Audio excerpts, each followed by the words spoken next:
All right, so this is day 2 starting on our trip, and yesterday night we had this morning around 4 a.m.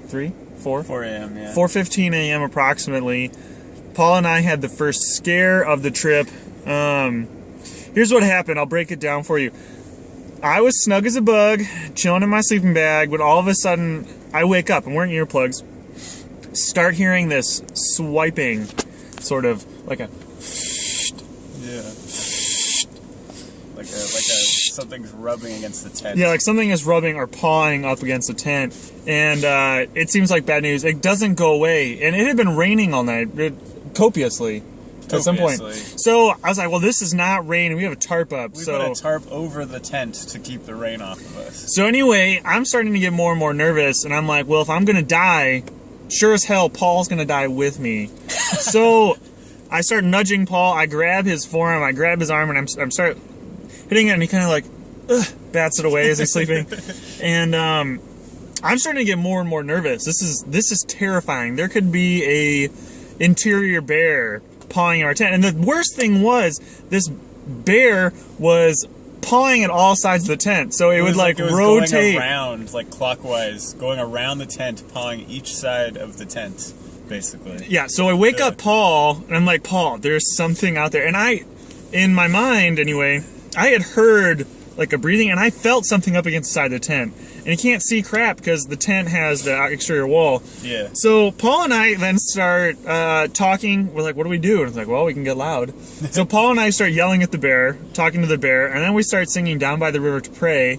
And eventually, we found the bear spray to make sure we had that. We tried turning a light on, didn't work. And it just kept coming. Yeah, if anything, it seemed to like aggravate this species outside the tent even more. The possible Yeti. Yeah. So what ended up happening was Paul started looking out the back. There's like a little rear view kind of thing. It only points down though, and he never saw anything. Tiny window, yeah. And so what happened was Paul then courageously, as the fearless leader of the bearscapade, or the snow bearscapade, is like, well, let's get the tent open so we can escape, get the keys in case we need to run into the car. And he's like, we got to take care of this. Paul, can you tell us what was going through your mind? I was like, well, we've only got one can of bear spray, and I've got it in my hand, so I'm going to take one for the team. I was like, Nathan, you got the keys, right? And I was ready to just, like, hold off this bear with bear spray while Nathan ran to the car. And I was like, all right, let's do this. And I'm, like, unzipping the tent, and then all this snow just came into the tent. So if you want to look outside, this is September 3rd, roughly. There's our campsite. You can see where we were and everything. It was interesting, to say the least, to find out that instead of a bear, our tarp had fallen down from the weight, and the snow was just sliding down the side from different angles of the tent. We had no idea it was going to snow. No idea. So September 3rd, first snowfall here in Alaska in around Tok. So yeah, just outside Tok. Day 2, lots more in store. Adventure! Stay tuned.